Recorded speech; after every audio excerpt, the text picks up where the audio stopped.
इंदौर में प्रवासी भारतीय सम्मेलन शुरू हो गया है। सम्मेलन के शुभारंभ के मौके पर केंद्रीय मंत्री अनुराग ठाकुर और सीएम शिवराज शामिल हुए। इस दौरान अनुराग ठाकुर ने कहा कि पिछले साल भारत दुनिया की 5वीं सबसे बड़ी अर्थव्यवस्था बन गया है। भारत पिछले 8 साल में दुनिया का तीसरा सबसे बड़ा स्टार्टअप देश हो गया। 80,000 से ज्यादा स्टार्टअप भारत में हैं।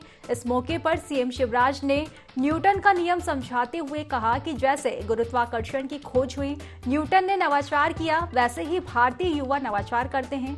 गूगल, माइक्रोसॉफ्ट, एडोब जैसी बहुराष्ट्रीय कंपनियों में भारतीय ही नजर आएंगे। डेवलपमेंट से बोर्ड रूम तक भारतीय हैं। भारतीय इंजीनियरों ने अपने दम पर लोहा मनवाया है। अब प्रदेश सहित देश खेल, टेक्नोलॉजी, स्टार्टअप में आगे बढ़ रहा है।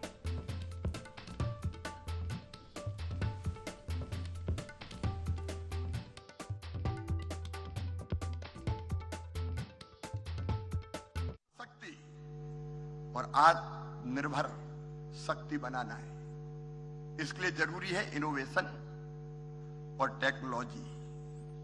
और इसलिए जब मैं इनोवेशन की बात करता हूं, नवाचार, जहां तक तुम्हारे विचार जाते हैं वहां तक जाने का साहस करो। सचमुच में तुम अद्भुत काम करोगे।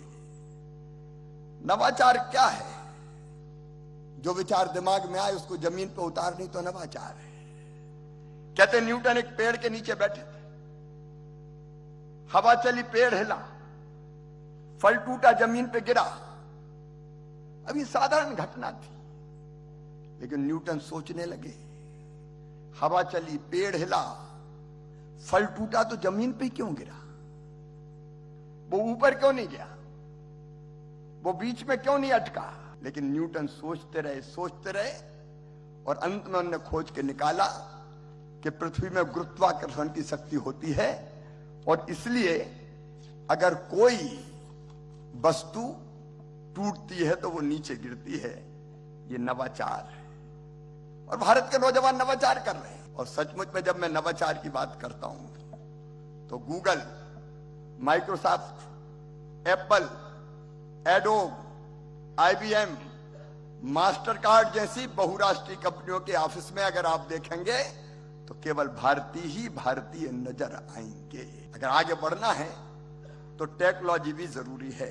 आज टेक्नोलॉजी की अगर बात करें तो भारत के प्रवासी युवाओं ने इंजीनियरिंग और टेक्नोलॉजी के क्षेत्र में अपनी प्रतिभा के दम पर न केवल अपना लोहा मनवाया है, बल्कि कई स्थानों पर ऐसी स्थिति निर्मित हो गई है कि यदि भारतीय ना हो तो कंपनियों का काम ही ठप हो। और प्रधानमंत्री जी के नेतृत्व में भारतीय युवा आज सर्वश्रेष्ठ देने का काम कर रहे हैं। खेलो इंडिया से लेके स्टार्टअप इंडिया तक, स्किल इंडिया से लेके मेक इन इंडिया तक, अटल टिंकरिंग लैब से लेकर 5G टेक्नोलॉजी तक हर क्षेत्र ने भारतीय युवाओं ने अपनी प्रतिभा के बल पर नए रिकॉर्ड स्थापित किए।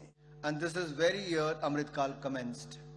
The Prime Minister highlighted that 2022 was the year when the entire country gained a momentum despite the looming threat of COVID, rising geopolitical tensions and shaky global macroeconomic indicators. India came together to outperform other major economies on various fronts. This past year, India attained the status of world's 5th largest economy. हम जिन्होंने हमारे ऊपर 200 वर्ष राज किया, इस बार उनको पछाड़कर दुनिया की 5वीं सबसे बड़ी अर्थव्यवस्था बनने का काम किया है। और युवाओं के बीच में तो मैं शिवराज जी, जयशंकर जी, ये कहना चाहता हूं, ये भारत के युवाओं ने ही पिछले 8 वर्षों में भारत को दुनिया का तीसरा सबसे बड़ा स्टार्टअप नेशन बनाने का काम भी किया है। 80,000 से ज्यादा स्टार्टअप्स 80,000 से ज्यादा स्टार्टअप्स भारत में हो गए हैं। जहां दुनिया कोविड से लड़ रही थी, भारत के युवा अपनी स्टार्टअप्स को यूनिकॉर्न का दर्जा देने का काम कर रहे थे। आपदा के समय भी अवसर की बात युवाओं ने दिखाई और हमारी 50 स्टार्टअप्स को यूनिकॉर्न का दर्जा भी आपदा के समय मिला। यह दिखाता है भारत के युवाओं की क्षमता क्या है।